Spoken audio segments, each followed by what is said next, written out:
Bismillahirrahmanirrahim. Assalamualaikum warahmatullahi wabarakatuh. Alhamdulillahirabbil alamin. Alladzi hadana li hadza wa ma kunna linahtadiya laula an hadanallah. Alhamdulillahirabbil alamin. Alladzi arsala rasulahu bil huda wa dinil haqq liyudhhirahu 'alad dini kullihi wa kafa billahi syahida. Asyhadu an la ilaha illallah wahdahu la syarikalah wa asyhadu anna Muhammadan abduhu wa rasuluh. Allahumma salli wa sallim wa barik ala nabiyyina Muhammadin sallallahu alaihi wasallam wa ala alihi wa sahbihi wa man tabi'ahu bi ihsanin ila yaumiddin. Rabbana la ilma lana illa ma 'allamtana innaka antal alimul hakim wa tub alaina innaka antat tawwabur rahim. Allahumma arinal haqqa haqqan warzuqna ittiba'ah wa arinal batila batilan warzuqna ijtinabah. Allahumma inna nas'aluka ridhaka wal jannah wa na'udzubika min sakhatika wan nar. Amin ya rabbal alamin. Amma ba'du. Saudara sekalian yang dimuliakan Allah Subhanahu wa taala, mitra muslim dimanapun berada, mudah-mudahan senantiasa diberikan bimbingan oleh Allah Subhanahu wa taala. Puji syukur alhamdulillahirabbil alamin. Kita panjatkan kehadirat Allah atas kenikmatan yang begitu besar yang telah diberikan kepada kita pada kesempatan malam hari ini. Malam hari ini kita didudukkan oleh Allah Subhanahu wa taala di tempat yang baik, di waktu yang baik, dan untuk membicarakan perkara-perkara yang baik juga. Di tempat yang baik karena tidak ada tempat yang lebih baik di muka bumi ini melebihi masjid-masjidnya Allah Subhanahu wa taala. Di waktu yang baik, waktu antara maghrib hingga isya, yang sebagian ahli ilmu menyebut ini adalah waktunya awabin, waktunya orang-orang kembali kepada Allah Subhanahu wa taala. Dan awabin itu berbeda dengan orang-orang yang taibun. Kalau taibun, kembali kepada Allah setelah melakukan dosa. Kalau awabin, orang yang kembali kepada Allah karena rindu, karena kangen dengan Allah Subhanahu wa taala.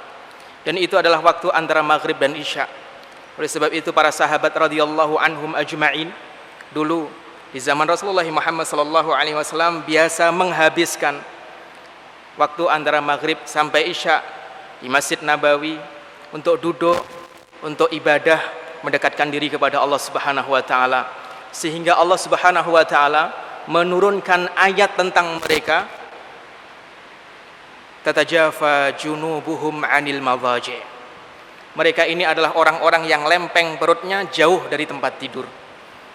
Ya, artinya mereka tidak tidur antara maghrib sampai isya. Karena terkadang Rasulullah Muhammad sallallahu alaihi wasallam mengakhirkan isya sampai sepertiga malam yang pertama.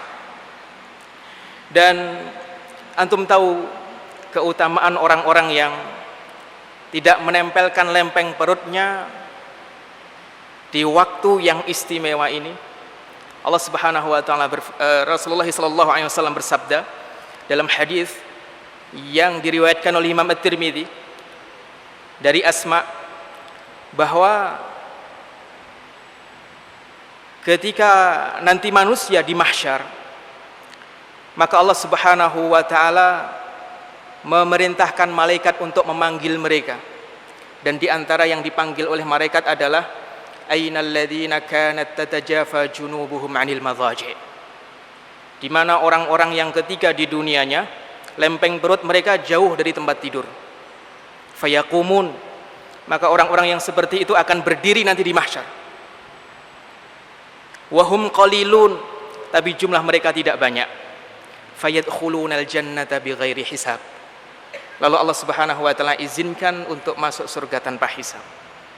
Maka kita berharap di tempat yang baik, di waktu yang baik, dengan membicarakan perkara yang baik, yaitu kitab suci Al-Qur'anul Karim, Allah Subhanahu wa taala memberikan kebaikan-kebaikan kepada kita, memungkasi akhir tahun 2018 ini dengan husnul khatimah, dan memberikan kekuatan kepada kita untuk memulai lembaran baru di tahun 2019 dengan amalan-amalan dan taufik dari Allah Subhanahu wa taala.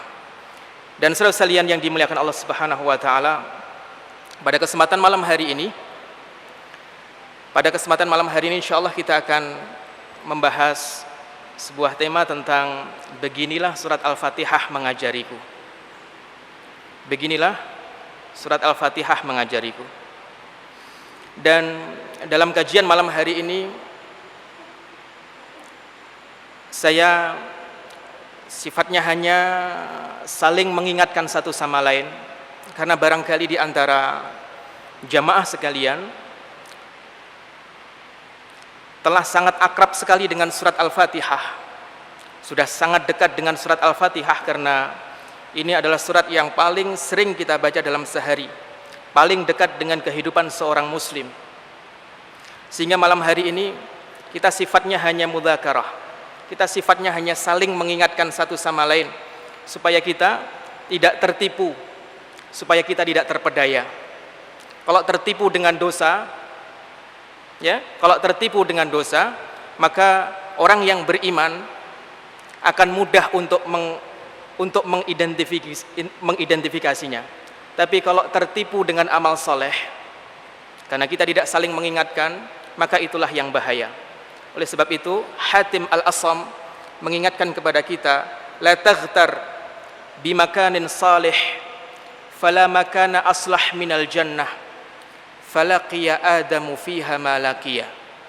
Janganlah kalian terpedaya dengan tempat yang baik. Saya sudah ada di lingkungan yang baik, saya sudah sering masuk di tempat yang baik. Jangan terpedaya dengan itu, karena sesungguhnya tidak ada tempat yang lebih baik daripada surga. Tapi justru di dalam surga itu ayah kita Nabi Adam alaihissalam terpedaya. Wala taghtar bi kathratil ilm, dan janganlah kalian terpedaya dengan banyaknya ilmu. Fa inna Bal'am bin Ba'ura laqiya ma laqiya wa huwa ya'lamu ismallahil a'zam. Karena sesungguhnya Bal'am bin Ba'ura adalah ahli ilmu dari Bani Israel, umatnya Nabi Musa alaihissalam, temannya Yusha' bin Nun. Dan Yusha' bin Nun muridnya Nabi Musa alaihissalam, ahli ilmu, akan tetapi mati dalam keadaan su'ul khatimah. Dan Bal'am bin Ba'ura adalah ahli ilmu yang tidak hanya sekedar Allah kasih ilmu pengetahuan tentang matematika, tentang sains, tapi Allah Subhanahu wa taala kasih pengetahuan tentang Ismallahil A'zam, nama Allah yang agung, yang kalau Allah dipanggil dengan menyebut nama itu pasti Allah akan menjawab. Dan kalau Allah Subhanahu wa taala diminta dengan nama itu pasti Allah akan mengasih. Akan tetapi mati dalam keadaan su'ul khatimah. Wala taghtar bi kathratil ibadah. Kita saling mengingatkan supaya kita tidak terpedaya dengan banyaknya ibadah yang telah kita lakukan. Fa inna iblisa ba'da tulil ibadah laqiya ma laqiya. Karena sesungguhnya iblis setelah sekian lama menjadi ahli ibadah di langit, akan tetapi ujungnya mendapatkan laknat Allah Subhanahu wa taala hingga hari kiamat. Saudara sekalian yang dimuliakan Allah Subhanahu wa taala, dan inilah pentingnya majelis-majelis saling mengingatkan, majelis-majelis ilmu tausiah seperti malam hari ini, agar kita senantiasa istiqomah dan mudah untuk mengenali dan mewaspadai perkara-perkara yang membahayakan dalam perjalanan kita menuju Allah Subhanahu wa taala. Saudara sekalian yang dimuliakan Allah Subhanahu wa taala, malam hari ini kita akan membahas tentang bagaimana beginilah surat Al-Fatihah mengajariku. Pembahasan tentang surat Al-Fatihah sebenarnya berawal dari rasa penasaran saya tentang surat-surat yang biasa dibaca oleh Rasulullah Muhammad SAW, apakah itu harian atau itu pekanan atau itu tahunan. Ada surat yang sering dibaca oleh Rasulullah SAW harian. Ada surat yang sering dibacakan oleh Rasulullah SAW kepada sahabatnya pekanan. Kalau yang sering dibaca oleh Rasulullah SAW pekanan, atau Rasulullah SAW memerintahkan sahabatnya untuk membaca setiap pekan, surat apa itu? Surat Al-Kahfi contoh, satu Al-Kahfi. Kemudian adapun surat Yasin, maka ijtihad para ulama, ya, ijtihad para ulama sebagaimana disampaikan oleh Al-Imam Ibnu Hibban dalam sahihnya, itu dibacanya setiap malam. Berarti dia harian. Man qara'a, Ibnu Hibban meriwayatkan, barang siapa membaca surat Yasin setiap malam mengharap keridhaan Allah, ghufiralah, maka dia akan diampuni, sebagaimana Ibnu Hibban meriwayatkan dalam sahihnya.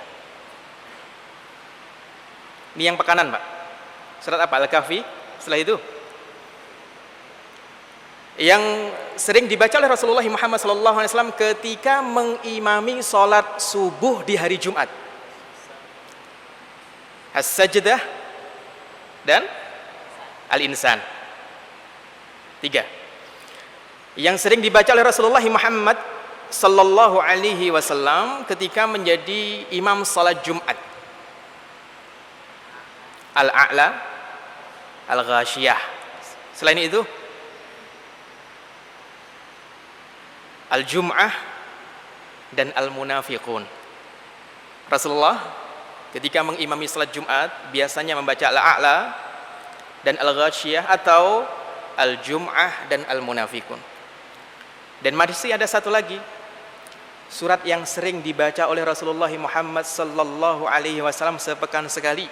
Bahkan salah seorang sahabat wanita menghafal surat itu karena sering mendengar Rasulullah SAW membacanya ketika beliau sedang khutbah Jumat.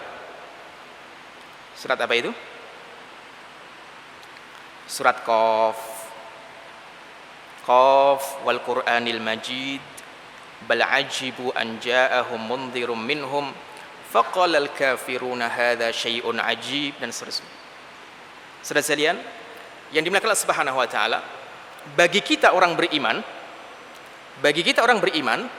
surat-surat yang sering dibaca oleh Nabi Sallallahu Alaihi Wasallam itu perlu untuk kita tadabburi, Pak.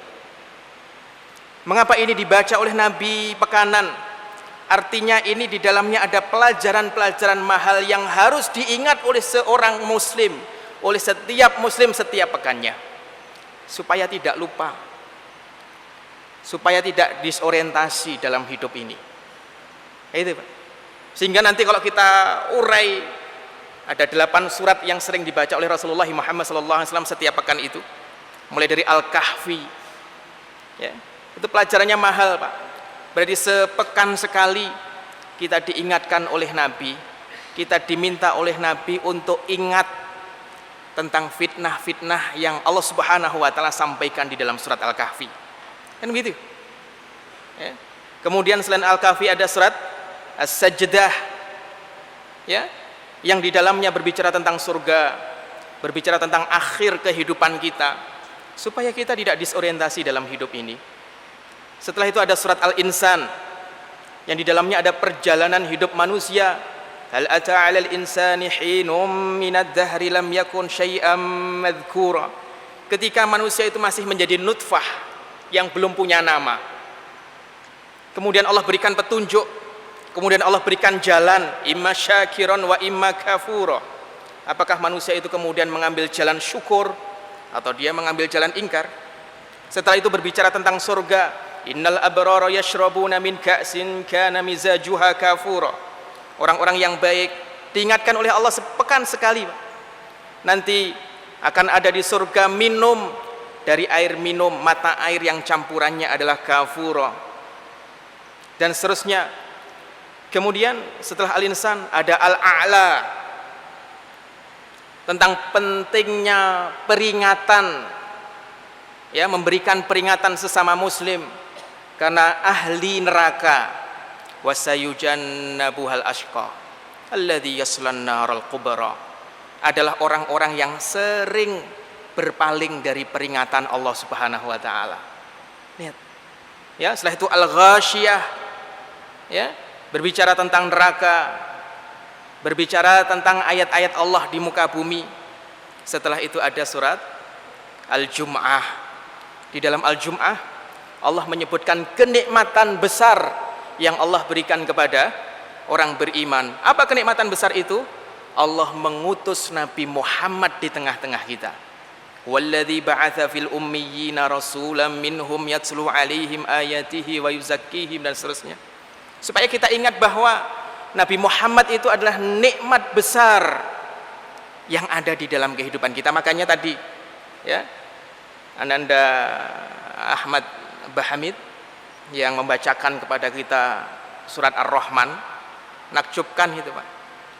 Allah Subhanahu wa taala berfirman, Ar-Rahman 'allamal Qur'an, khalaqal insan. Ar-Rahman, dialah Allah yang mengajarkan Quran, yang menciptakan manusia. Para ulama mengkaji mengapa mengajarkan Quran dulu sebelum menciptakan manusia, padahal Quran itu diajarkan oleh Allah kepada manusia.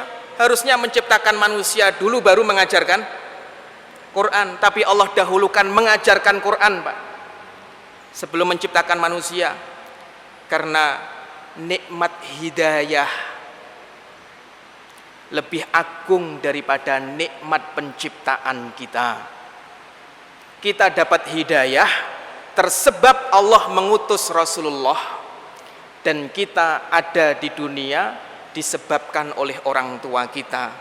Makanya Rasulullah bersabda, belum sempurna iman kalian sebelum mencintaiku melebihi cinta kalian kepada kedua orang tua kalian. Bukan hal yang berlebihan, dan itu ada dalam surat Al-Jum'ah. Di dalamnya ada kenikmatan diutusnya Nabi Muhammad di tengah-tengah kita, dan kita diingatkan oleh Al-Quran setiap pekan. Karena apa? Setiap pekan kita mendengarkan itu atau kita membaca itu. Dan tidak hanya itu, ada surat Al-Munafiqun, sehingga setiap pekan kita diingatkan oleh Quran tentang bahaya adanya orang-orang munafik di tengah tubuh umat Islam. Bahkan kalau kita membaca sirah nabawiyah, tidaklah orang-orang Yahudi itu berani memusuhi orang Islam, Pak, kecuali karena di tengah-tengah mereka ada orang munafik yang memotivasi mereka. Kan begitu. Bahaya, Pak. Dan bahayanya munafik di dalam tubuh umat Islam, kita itu diingatkan oleh Quran sepekan sekali, Pak, supaya ingat, tidak lalai, tidak lengah, ya. Dan yang terakhir ada surat Qaf, yang di dalamnya banyak sekali pelajaran-pelajaran tentang penciptaan manusia, tentang akhir perjalanan hidup manusia, tentang dekatnya pengawasan Allah Subhanahu wa taala. Wa nahnu aqrabu ilaihi min hablil warid, dan kami lebih dekat kepada manusia itu daripada urat lehernya sendiri, urat nadinya sendiri. Pengawasan Allah Subhanahu wa taala. Sehingga sepekan sekali kita diingatkan pengawasan Allah yang sangat dekat kepada kita, ya. Diingatkan tentang surga, diingatkan tentang setan yang menggoda kita, dan seterusnya. Itu baru surat-surat yang Nabi anjurkan untuk kita baca sepekan sekali, atau Nabi contohkan untuk dibaca oleh imam sholat subuh, imam sholat Jumat, atau khatib. Sehingga pelajaran-pelajaran yang ada di 8 surat itu membekas kuat di dalam diri kita.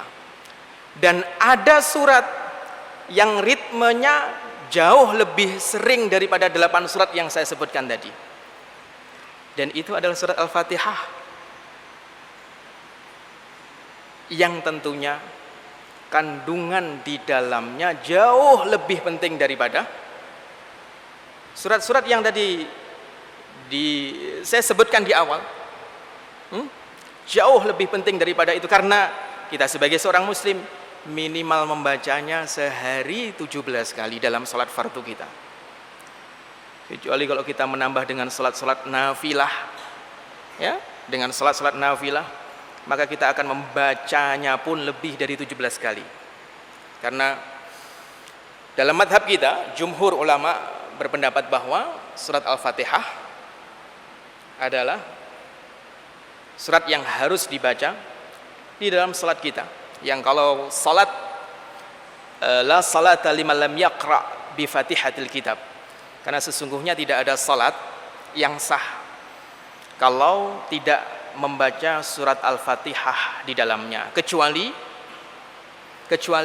di dalam madhab Hanafi, di mana Imam Abu Hanifah berpendapat bahwa salat yang tidak membaca surat Al-Fatihah salatnya sah akan tetapi tidak sempurna. Salatnya sah akan tetapi tidak sempurna. Jumhur punya dalil, Imam Abu Hanifah juga punya dalil. Akan tetapi pada kesempatan malam hari ini saya tidak ingin sedang menyampaikan bab tentang fikih, tapi saya ingin menyampaikan bab tentang pelajaran-pelajaran mahal yang bisa kita ambil dari surat yang paling sering kita baca dalam sehari kita. Saudara sekalian yang dimuliakan Allah Subhanahu wa taala, terkait dengan surat Al-Fatihah, maka para ahli ilmu menyebutkan ada kurang lebih sekitar 36 nama untuk surat Al-Fatihah. Walaupun ada nama-nama dari surat Al-Fatihah yang diambil dari hadis Nabi, atau nama-nama tentang surat Al-Fatihah yang merupakan ijtihad para ulama. Dan satu hal yang perlu kita ketahui, Pak, dalam kebiasaan masyarakat Arab, tidaklah sesuatu itu penting dan tidaklah sesuatu itu sangat membahayakan kecuali mereka, masyarakat Arab, akan memberikan nama yang banyak untuk sesuatu tersebut. Jadi kalau ada sesuatu yang penting, itu masyarakat Arab punya kebiasaan ngasih nama yang banyak pada sesuatu itu, Pak. Ya, onta itu namanya sangat banyak sekali, ada naqah, ada ibil, ya, ada al-ishar. Bahkan onta bunting 1 bulan punya nama, onta bunting 2 bulan punya nama, onta bunting 3 bulan punya nama, onta bunting 10 bulan. Wa idzal isyaru uttilat. Isyar itu adalah onta yang bunting 10 bulan, Pak. Lihat, kenapa? Karena onta pada saat itu menjadi, ya, transportasi yang tidak bisa dilepaskan dari kebiasaan masyarakat Arab. Makanya Arab memberikan banyak nama untuk onta. Sesuatu yang sangat membahayakan juga dikasih nama yang banyak, Pak. Contohnya binatang buas, ada singa, ada asad, ya, kemudian ada haidar, ada usamah, dan seterusnya. Dan itu semua adalah nama-nama singa, Pak. Karena itu sesuatu yang bahaya dalam kehidupan mereka. Saudara sekalian yang dimuliakan Allah Subhanahu wa taala, begitu juga dengan surat Al-Fatihah memiliki nama yang sangat banyak. Dan Imam Ali bin Abi Thalib radhiyallahu anhu berkata, "Lau aqbalna ala Fatihatil kitab la hammalna minha ala sab'ina ba'ira." Seandainya kita menghabiskan waktu kita untuk mengkaji surat Al-Fatihah, maka, ya, kita kaji, kita tulis, dan semua tulisan kita tentang Al-Fatihah kita kumpulkan, maka kumpulan tulisan kita tentang pelajaran-pelajaran yang ada di dalam surat Al-Fatihah itu tidak cukup untuk dibawa oleh 70 ekor unta. Saking banyaknya, Pak. Saking banyaknya pelajaran-pelajaran di dalam surat Al-Fatihah. Ya. Dan sebagian ahli ilmu menyampaikan bahwa aku membaca surat Al-Fatihah dan di dalamnya aku mendapatkan 10.000 pelajaran untuk 10.000 permasalahan. Saya ingin bertanya kepada antum, kita ini dari melek sampai tidur lagi, kira-kira kalau kita list ya, masalah dari kita melek sampai tidur itu ada 10.000 apa tidak, Pak?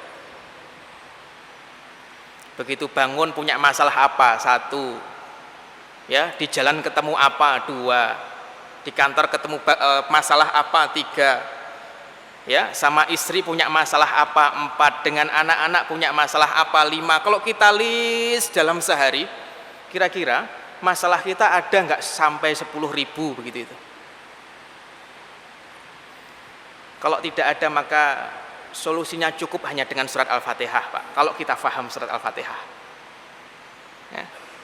Sehingga semua itu bukan hal yang berlebihan, karena Al-Imam Hasan Al-Basri rahimahullah, dan Hasan Al-Basri adalah ulama tabi'in yang para ulama mengatakan kaifa yadhillu qaumun fihimul hasan, bagaimana sebuah masyarakat bisa sesat kalau di dalamnya ada Hasan Al-Basri.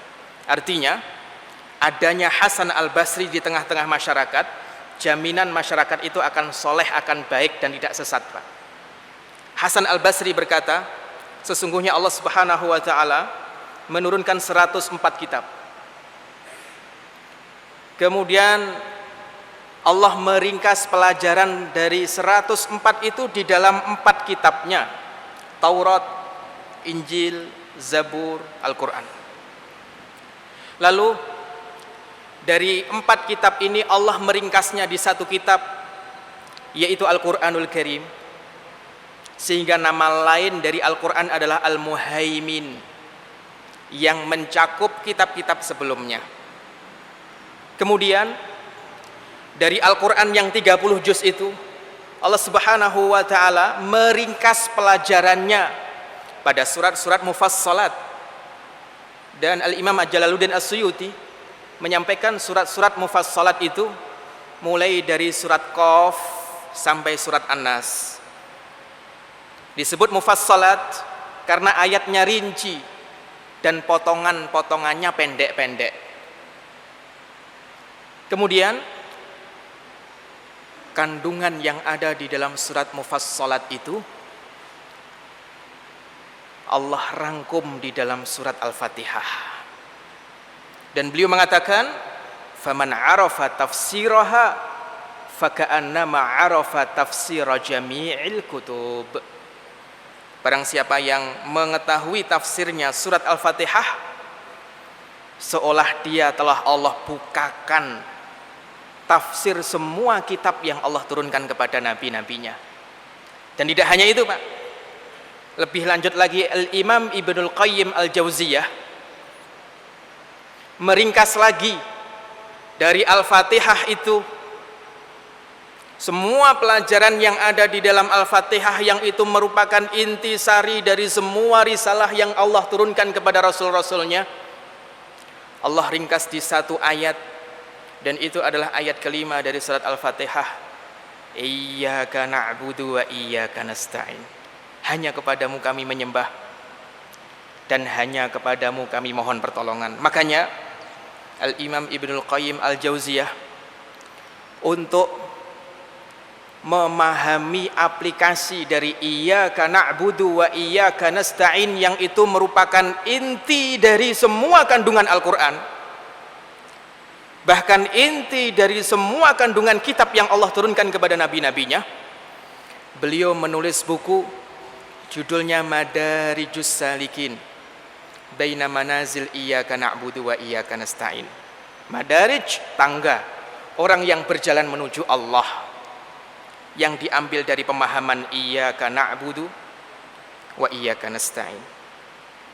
Sudah masuk waktu Isya? Baik. Bismillahirrahmanirrahim. Dan semua yang saya sampaikan tentang kedalaman makna yang ada di dalam surat Al-Fatihah bukan sesuatu yang berlebihan, karena Imam Ahmad rahimahullah meriwayatkan di dalam musnadnya sebuah hadis dari Ubay bin Ka'ab. Ketika Ubay bin Ka'ab membacakan surat Al-Fatihah kepada Rasulullah Muhammad sallallahu alaihi wasallam. Lalu Rasulullah sallallahu alaihi wasallam bersabda, "Alhamdulillahirabbil alamin. Walladzi nafsi biyadi." Demi zat yang jiwaku ada dalam genggamannya. Lam yu'ta fit Taurati wala fil Injili wala fil Zaburi wala fil Furqani mithlu Fatihatil Kitab. Hiya sab'ul mathani wal Qur'anul azim alladzi utituhu. Ya, belum pernah ada surat di dalam Taurat, di dalam Injil, di dalam Zabur, bahkan di dalam Al-Furqan yaitu Al-Qur'an, sebuah surat yang semisal seperti Al-Fatihah. Dia adalah 7 ayat yang diulang-ulang. Dia adalah Quran yang agung yang telah diberikan oleh Allah Subhanahu wa taala kepadaku. Dan saudara sekalian yang dimuliakan Allah Subhanahu wa taala, terkait dengan pembahasan tentang Al-Fatihah, maka saya ingin bertanya kepada bapak-bapak, ibu-ibu, saudara sekalian, Al-Fatihah secara bahasa artinya apa? Pembuka. Fataha yaftahu, fatih, Fatihah artinya pembuka. Kalau saya bertanya kepada bapak-bapak dan ibu-ibu, mitra muslim sekalian yang dimuliakan Allah, Al-Fatihah artinya pembuka. Pertanyaannya, apa yang dibuka oleh surat Al-Fatihah? Kalau pembuka, berarti ada yang dibuka. Apa yang dibuka oleh surat Al-Fatihah?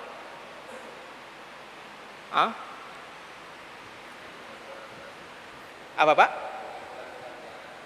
Al-Quran. Kandungan Al-Quran yang ada setelah Al-Fatihah. Taib. Setelah itu, apa yang dibuka oleh Al-Fatihah? Taib. Al-Fatihah artinya adalah pembuka. Yang dibuka oleh Al-Fatihah satu, Al-Quranul Karim. Yang kedua, surat-surat yang ada di dalam Al-Quranul Karim. Yang ketiga, yang dibuka oleh Al-Fatihah adalah salat. Yang keempat, yang dibuka oleh surat Al-Fatihah adalah kehidupan kita. Yang kelima, yang dibuka oleh surat Al-Fatihah adalah agama kita. Bagaimana itu? Kita akan bahas satu-satu dalam waktu setengah jam insyaallah. Mudah-mudahan waktunya cukup. Taib, Bapak Ibu saudara sekalian, mitra muslim yang dimuliakan Allah Subhanahu wa taala, yang dibuka oleh Al-Fatihah adalah Al-Qur'anul Karim. Jelas. Karena Al-Qur'an yang 30 juz, 114 surat itu, surat pertamanya adalah Al-Fatihah. Dan fungsi Al-Fatihah adalah membuka kandungan surat-surat di dalam Al-Qur'anul Karim. Karena surat disebut surat, artinya apa Pak? Dalam Al-Quran ada surat, ada ayat. Surat artinya apa? Pernah berpikir, ini surat Al-Baqarah. Kalau Al-Baqarah artinya sapi, surat artinya apa? Surah, apa artinya? Sebagian ahli ilmu berpendapat bahwa surah dari kata su'run, yang artinya adalah sisa. Kenapa? Karena pembahasan yang ada di satu surat disisakan oleh surat itu sehingga dibahas oleh surat berikutnya. Faham? Surat disebut surat dari kata su'run yang artinya sisa. Kenapa? Karena pembahasan di satu surat disisakan yang itu akan dibahas di surat berikutnya. Dan Al-Quranul Karim itu adalah mata rantai tema yang tidak terputus. Pembukaannya adalah Al-Fatihah. Begitu dibuka, maka terbukalah ilmu-ilmu yang ada di dalam Al-Qur'anul Karim. Al-Fatihah. Alhamdulillahirabbil alamin, Arrahmanir Rahim, Maliki Yaumiddin. Sebelumnya ada Bismillahirrahmanirrahim yang ulama berbeda pendapat tentang bismillah apakah bagian dari Al-Fatihah atau bukan. Baik. Surat Al-Fatihah ditutup dengan Ihdinas siratal mustaqim, siratal ladzina an'amta 'alaihim, ghairil maghdubi 'alaihim waladdallin. Tunjukkan kami ke jalan yang lurus. 1. Jalan orang yang engkau berikan nikmat. 2. Bukan jalan orang yang engkau murkai. 3. Bukan jalan orang orang-orang yang tersesat. 4. Lihat, Pak. 4. Begitu kita membuka surat Al-Baqarah, maka kita akan mendapati awal surat Al-Baqarah mengurai 4 masalah yang menutup surat Al-Fatihah. Surat Al-Fatihah, Ihdinas siratal mustaqim, tunjukkan kami ke jalan yang lurus, minta hidayah, minta hidayah. Begitu ayat pertama surat Al-Fatihah, Al-Baqarah, Alif Lam Mim, dzalikal kitabul la raiba fih hudan. Di Al-Fatihah kamu minta hidayah, di Al-Baqarah langsung ditunjukkan inilah hidayah itu, Al-Qur'anul Karim. Jalan orang-orang yang engkau beri nikmat kepadanya. Lihat surat Al-Baqarah ayat 1 sampai ayat 5. Hudal lil muttaqin, bicara tentang orang-orang yang bertakwa. Ciri-cirinya ada dalam Al-Baqarah ayat 1 sampai ayat 5. Dan itulah orang-orang yang mendapatkan nikmat yang Allah sebutkan di dalam surat Al-Fatihah. Ghairil maghdubi alaihim, bukan jalan orang yang engkau murkai. Lihat ayat 6 sampai ayat 7 dari surat Al-Baqarah. Innal ladzina kafaru sawa'un alaihim a'adzartahum, bicara tentang orang kafir. Dan itulah orang yang dimurkai oleh Allah Subhanahu wa taala. Dan yang nomor 4 disebutkan terakhir di surat Al-Fatihah apa? Waladdallin, orang-orang yang tersesat. Lihat ayat 8 sampai ayat 20 dari surat Al-Fatihah, Pak. Ya, yang berbicara tentang orang-orang munafik. Kan gitu? Lihat. Ya. Jadi Al-Baqarah dibuka oleh Al-Fatihah. Nanti di penghujung Al-Baqarah, Pak. Amanar rasulu bima unzila ilaihi mir rabbihi wal mu'minun. Para rasul itu beriman terhadap apa yang diturunkan kepadanya, begitu juga dengan orang-orang yang beriman. Kullun amana billah, semua beriman pada Allah, wa malaikatihi, malaikatnya, wa kutubihi, dan kitab-kitabnya, wa rusulihi, dan rasul-rasulnya. Dibuka setelah Al-Baqarah dengan Ali Imran. Alif Lam Mim, Allahu la ilaha illa huwal hayyul qayyum, nazzala 'alaikal kitaba bil haqq, musaddiqan lima baina yadayhi minat taurati wal injil, min qablu hudal linnas wa anzalal furqan. Penutupnya bicara tentang iman pada kitab-kitab, dibuka dengan kitab Taurat, kitab Injil, kitab Furqan, dan seterusnya. Ya. Dibuka Al-Fatihah, Al-Baqarah terbuka, Ali Imran terbuka, An-Nisa terbuka, begitu terus sampai surat terakhir, Pak. Saya akan ambil 5 yang terakhir contohnya. Ada surat Al-Kafirun. Qul ya ayyuhal kafirun la a'budu ma ta'budun wa la antum 'abiduna ma a'bud, dan seterusnya. Ayat terakhir surat Al-Kafirun apa? Lakum dinukum waliyadin. Setelah surat Al-Kafirun surat apa?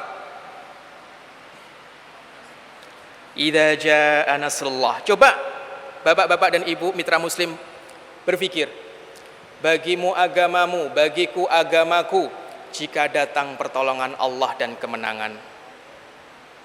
Bagimu agamamu, bagiku agamaku, coba pikirkan, jika datang pertolongan Allah dan kemenangan. Apa maknanya?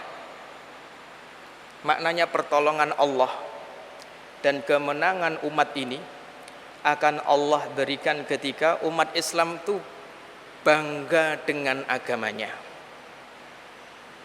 punya sikap yang jelas, identitas yang jelas dalam beragama. Kalau umat Islam sudah lakum dinukum waliyadin idza jaa nasrullahi wal fath. Fasabbih bihamdi rabbika wastaghfir. Salatlah, mintalah ampun kepada Allah Subhanahu wa taala. Innahu kana tawwaba. Sesungguhnya Allah Maha menerima taubat. Salatlah, mintalah taubat. Setelah itu surat apa setelah An-Nasr? Tabbat yada abi lahabi wa tab. Tabbat yada. Salatlah, mintalah ampun kepada Allah. Kenapa? Karena sesungguhnya jika kamu tidak melakukan itu, tabbat yada abi lahabi wa tab. Ada orang yang dekat dengan Rasulullah nasabnya, akan tetapi tidak mau fasabbih bihamdi rabbika wastaghfir, sehingga celaka kedua tangannya.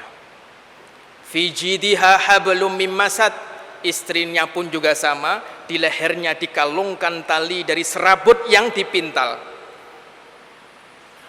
Sehingga itu mengerikan. Supaya kita tidak mendapatkan azab seperti yang Allah berikan kepada Abu Lahab. Apa yang harus kita lakukan? Surat setelah surat Al-Masad. Qul huwallahu ahad. Katakanlah Allah itu satu. Setelah kita bertauhid, namanya orang baik itu Pak, enggak mencaci maki orang lain aja, selalu ada saja orang yang enggak senang sama kita. Orang itu kalau sudah bertauhid dengan baik gitu, dia nggak nyakitin orang lain, tapi selalu ada orang lain yang tidak suka sama dia. Orang yang tidak suka dengan kita, terkadang memberikan keburukan-keburukan kepada kita. Makanya setelah kita bertauhid, ada ujian yang datangnya dari luar. Lalu Allah Subhanahu wa taala menyuruh kita untuk apa? Qul a'udzu birabbil falaq. Mintalah perlindungan kepada Allah dari kejahatan-kejahatan yang datangnya dari luar dirimu. Dan terkadang keistiqomahan kita dalam bertauhid, ujiannya dari bisikan-bisikan kita dari dalam diri kita. Makanya Allah memerintahkan kepada kita untuk berlindung kepada Allah. Qul a'udzu birabbin binnas. Kalau kita minta perlindungan kepada Allah, Allah lindungi atau tidak? Allah lindungi. Kalau sudah Allah lindungi, kita minta perlindungan kepada Allah, Allah lindungi. Kalau Allah sudah memberikan perlindungan kepada kita, apa yang kita baca? Kita minta, ya Allah lindungi saya. Lalu Allah melindungi kita. Apa yang kita minta? Apa yang kita baca? Alhamdulillahirabbil alamin. Alhamdulillah, ayat pertama surat Al-Fatihah. Semua dibuka oleh Al-Fatihah, Pak. Bahkan sampai kul a'udzu birabbin nas, kita pun kembali kepada Al-Fatihah untuk mengucapkan alhamdulillahirabbil alamin. Karena kita minta perlindungan kepada Allah dan Allah memberikan perlindungan kepada kita. Lihat. Yang dibuka oleh Al-Fatihah adalah Al-Qur'anul Karim. Nanti masih banyak lagi pembahasan. Ini kalau di dalam ulumul Quran namanya adalah bab tentang munasabat. Korelasi antara satu surat dengan surat setelahnya, surat setelahnya dengan surat setelahnya, dan seterusnya. Dan nanti tidak hanya itu Pak, jadi tidak hanya hubungan antara surat ini dengan surat setelahnya, tidak, tapi hubungan antara pembuka surat ini dan penutupnya. Al-Baqarah dibuka dengan apa, ditutup dengan apa, ada hubungannya. Ali Imran dibuka dengan apa, ditutup dengan apa, ada hubungannya. An-Nisa dibuka dengan apa, ditutup dengan apa, ada hubungannya. Dan begitulah Al-Quran kita. Menakjubkan. Ya, menakjubkan. Jadi yang dibuka oleh Al-Fatihah adalah Al-Quranul Karim. Yang kedua dan yang ketiga akan saya jadikan satu pembahasan karena waktu. Yang dibuka oleh Al-Quran adalah salat dan kehidupan. Saya ingin bapak-bapak, ibu-ibu, mitra muslim sekalian yang dimuliakan Allah Subhanahu wa taala, membuka lembaran kanvas pikirannya. Coba dibuka lembaran di dalam pikirannya masing-masing. Ya. Dan tolong dibuat 3 kolom, Pak. Kolom 1, kolom 2, kolom 3. Sudah?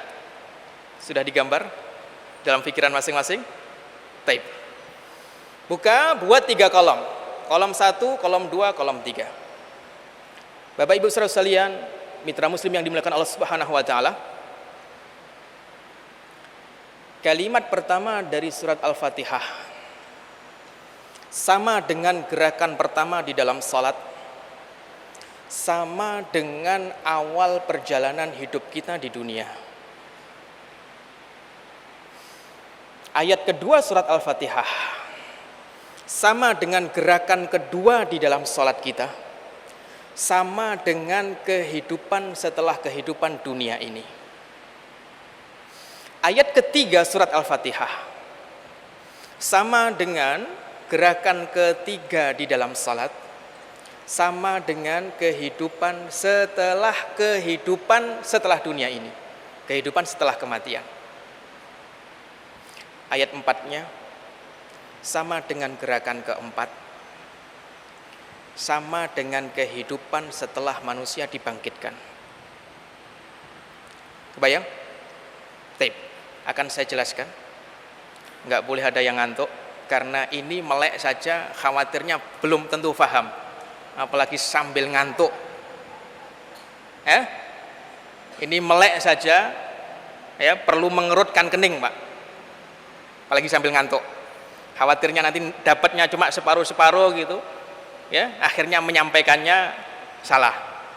Tape. Ayat pertama Al-Fatihah apa? Apa? Bismillah atau Alhamdulillah? Bismillah atau Alhamdulillah? Imam Syafi'i berpendapat ayat pertama dalam Al-Fatihah adalah Bismillah. Imam Maliki, gurunya Imam Syafi'i, berpendapat ayat pertamanya adalah Alhamdulillahirabbil alamin. Imam Syafi'i punya dalil, Imam Malik juga punya dalil. Dalilnya Imam Syafi'i adalah hadis yang diriwayatkan oleh Imam Bukhari. Hadis yang diriwayatkan oleh Imam Bukhari dari Anas bin Malik.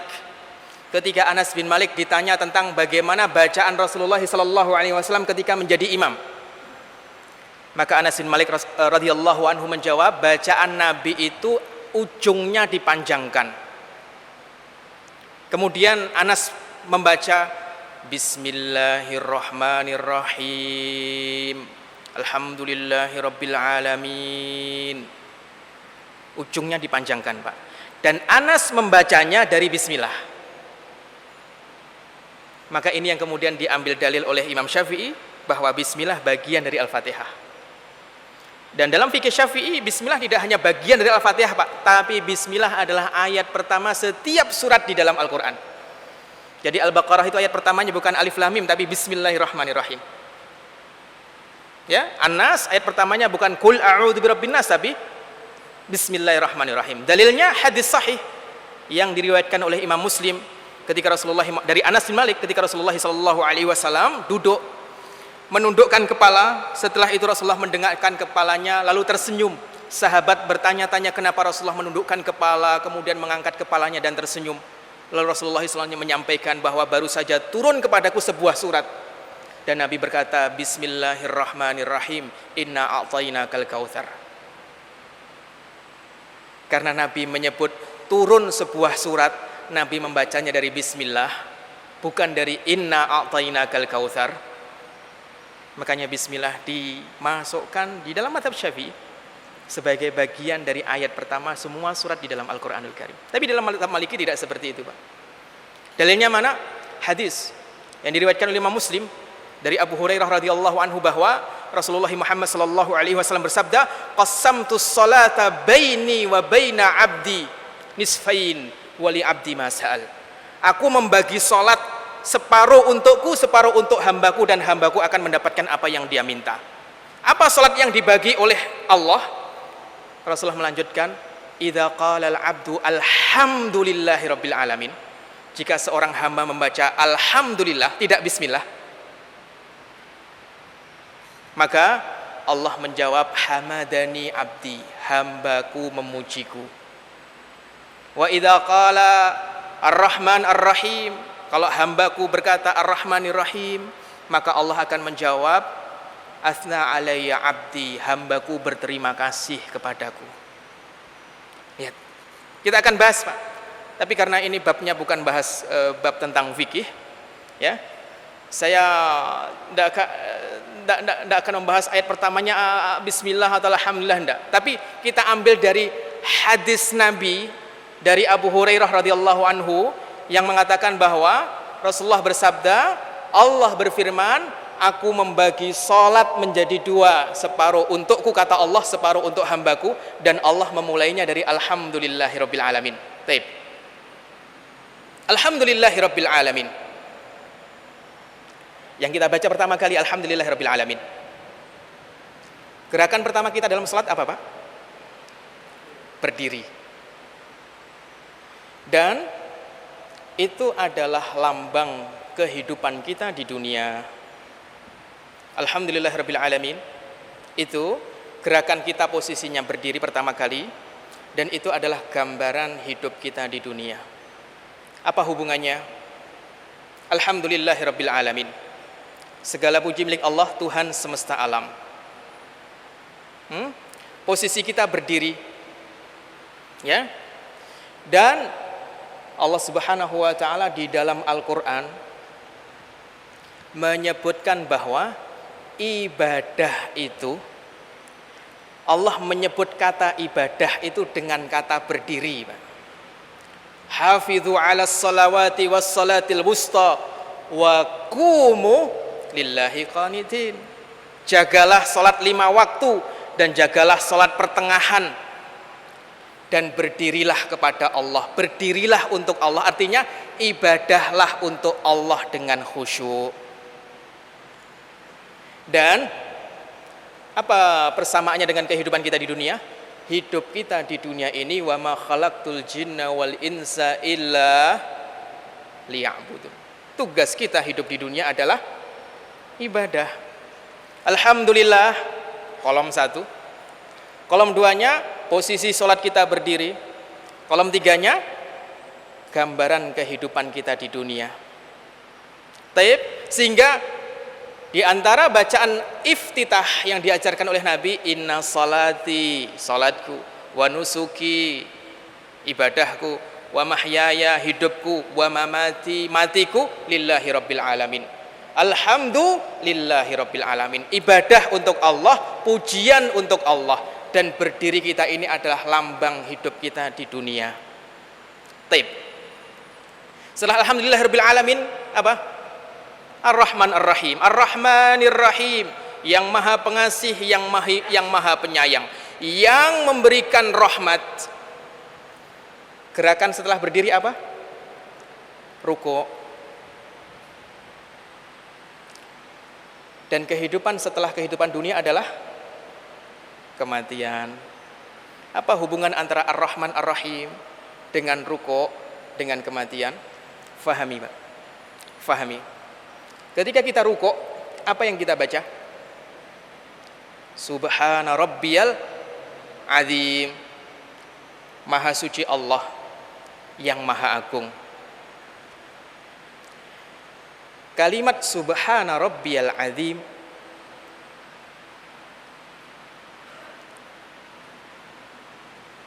adalah diambil dari penutup surat Al-Waqiah. Tahu penutup surat Al-Waqiah? Fasabbih bismi rabbikal azim. Bertasbihlah memuji Tuhanmu yang maha agung. Ketika turun penutup surat Al-Waqiah, Nabi berkata, ij'aluha fi ruku'ikum. Jadikan bacaan ini di rukuk kalian. Sehingga subhan rabbiyal azim menjadi bacaan rukuk. Apa kaitan antara rahmat, Rahman Ar-Rahim, dengan rukuk, dengan kematian? Lihat, Pak. Sebelum fasabbih bismi rabbikal azim, surat Al-Waqiah, dari ayat 83 sampai akhir surat Al-Waqiah, Allah berbicara tentang kematian. Falaula idza balaghatil hulqum, ya, maka mengapa ketika nyawa sudah sampai kerongkongan, wa antum hina idzin tanzurun, pada saat itu kamu sudah bisa melihat tempat dudukmu di surga atau di neraka. Falaula idza balaghatil hulqum wa antum hina idzin tanzurun wa nahnu aqrabu ilaihi minkum walakin la tubsirun. Padahal kami lebih dekat kepada nyawamu, tapi kamu tidak melihatnya. Falaula in kuntum ghaira madinin, kalau kamu bisa, tarji'unaha in kuntum shadiqin. Harusnya kamu bisa mengembalikan ruhmu itu kembali lagi. Ini berbicara tentang orang yang sakratul maut. Ya.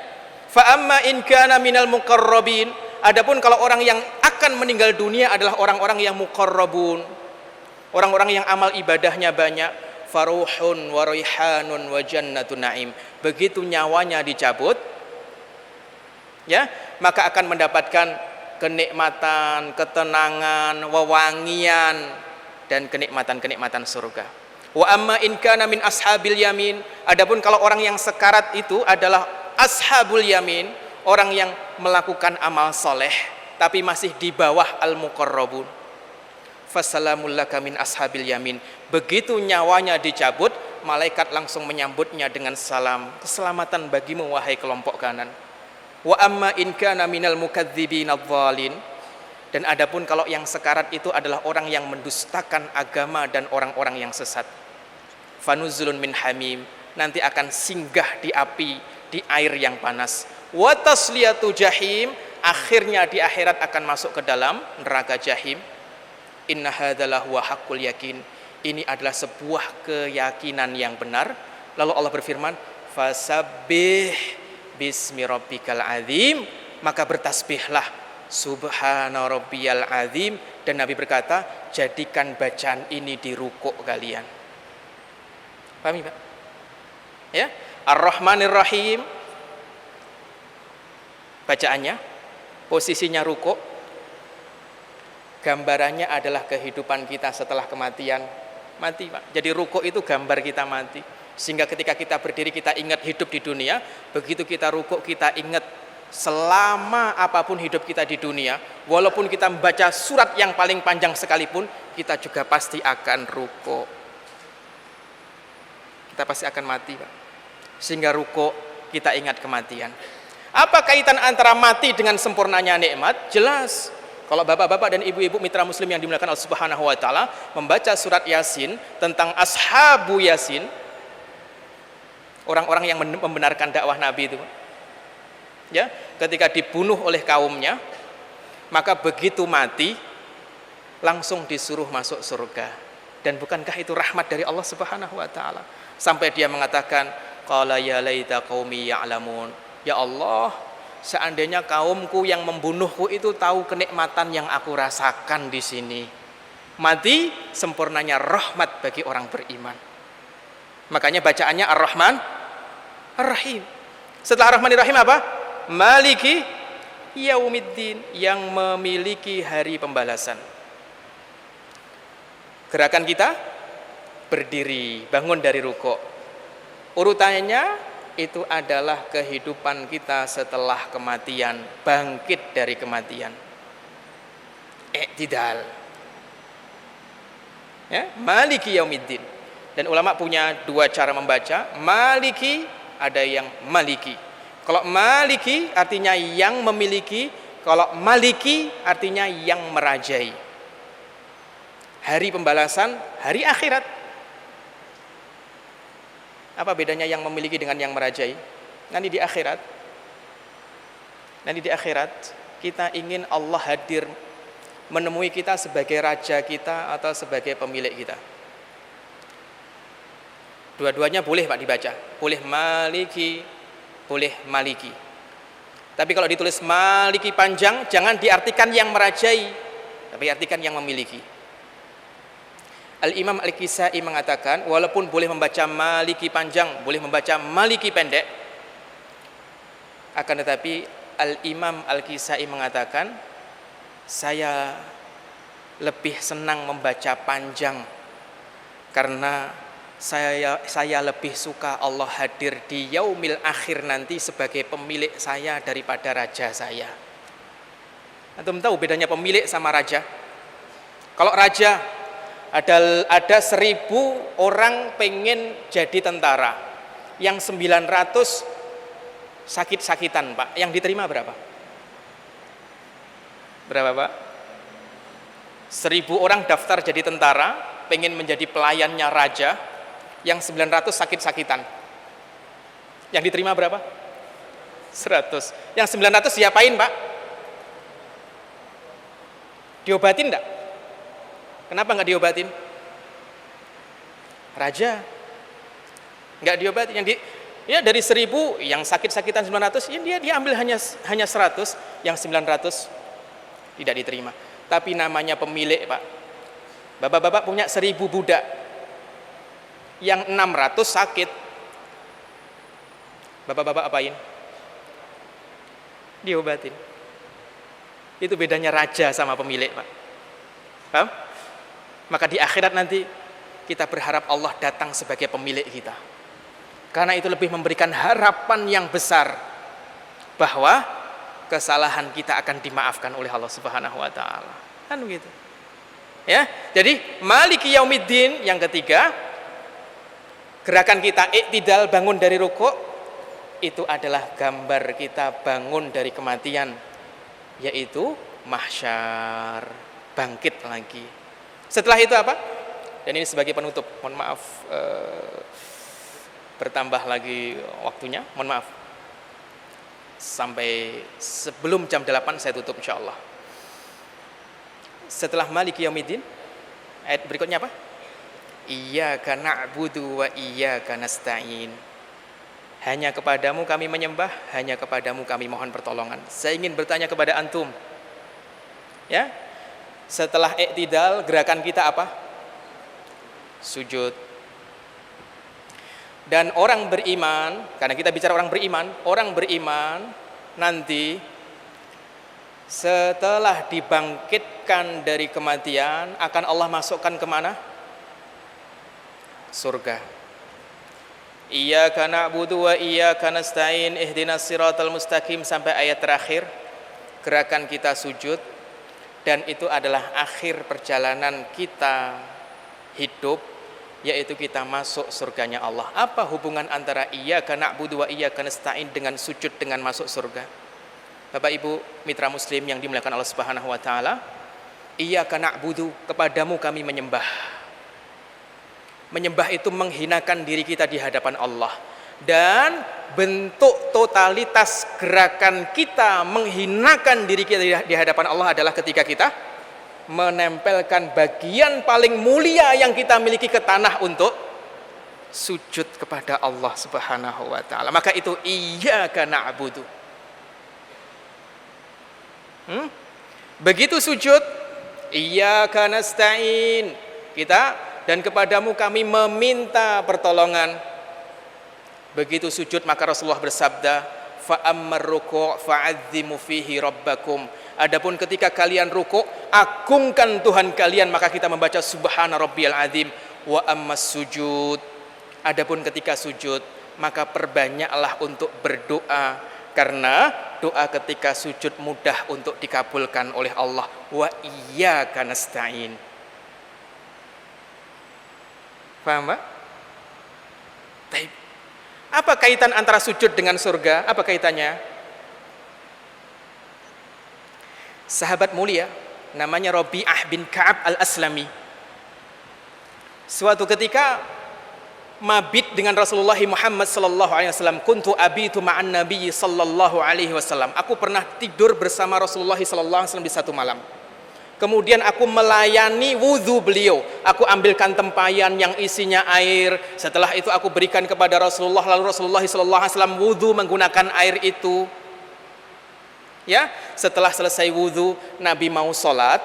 Nabi berkata kepada Rabi'ah bin Ka'ab al-Aslami, wahai Rabi'ah, mintalah apapun kepadaku. Aku akan mintakan kepada Allah Subhanahu wa taala. Kamu mau minta apa? Apa jawaban Ka'ab bin Rabi'ah? Rabi'ah bin Ka'ab, uridu murafaqataka fil jannah. Rasulullah, aku pengen membersamaimu di surga. Di sahabat itu kalau minta surga kreatif, Pak. Kalau kita itu minta surga, ya Allah masukkan saya ke surga. Kalau sahabat kreatif, Pak. Biar surganya dapat yang tinggi, pengen menemani Nabi di surga. Sedangkan surga yang paling tinggi adalah surganya Rasulullah SAW. Kan begitu. Nabi bertanya, ada enggak selain itu? Wahai Rabi'ah. Rabi'ah mengatakan, tidak ada Rasulullah. Pokoknya kalau sudah menemanimu di surga, selesai, tidak ada yang saya minta itu. Kan begitu, Pak. Mau minta apa lagi? Apa jawaban Nabi, Pak?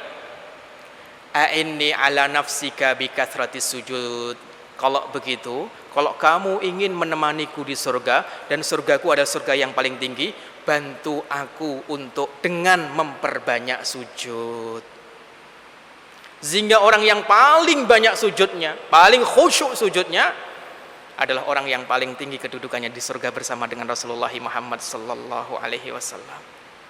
Begitu di surga, ihdinas siratal mustaqim, kita minta hidayah. Dan kita sampai surga juga karena hidayah dari Allah Subhanahu wa taala. Lihat, Pak, Fatihah. Sehingga ya semestinya ketika kita membaca Al-Fatihah dan kita iringi dengan salat, maka berdiri kita, ya, kita tidak berpikir apa-apa kecuali kita mengingat bahwa seberapa lama pun saya berdiri, saya juga akan rukuk, akan mati, Pak. Begitu rukuk kita ingat bahwa kita itu mati. Bangun dari rukuk kita tahu bahwa kita akan dibangkitkan dari kematian. Begitu sujud, maka itu adalah tujuan perjalanan sholat kita. Wasjud waqtarib, ya, semakin kita sujud, semakin kita dekat dengan Allah, dan semakin kita dekat dengan surganya Allah Subhanahu wa ta'ala. Demikian, mudah-mudahan bermanfaat. Mohon maaf jika terlalu panjang saya menjelaskannya, ada kekhilafan, mohon maaf yang sebesar-besarnya.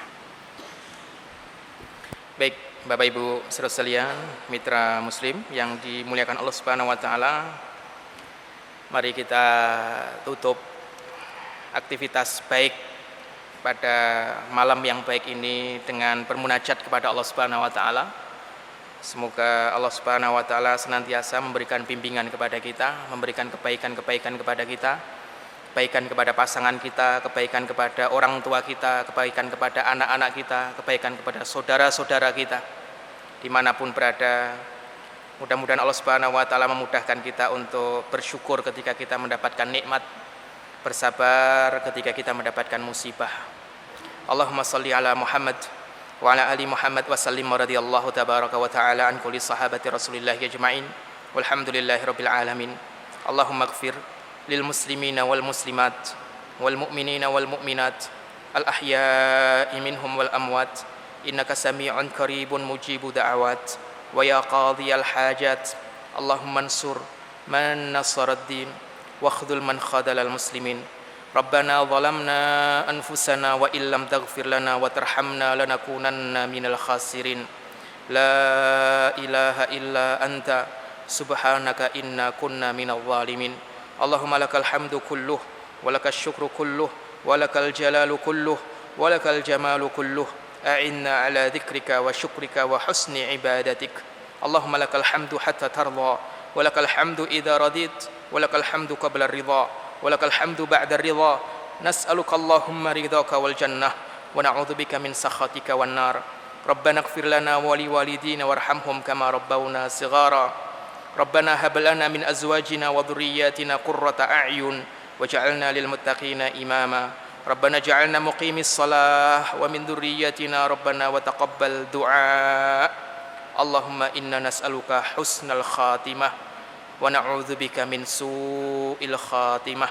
Rabbana atina fid dunya hasanah wa fil akhirati hasanah wa qina adzabannar. Walhamdulillahirabbil alamin. Assalamualaikum warahmatullahi wabarakatuh.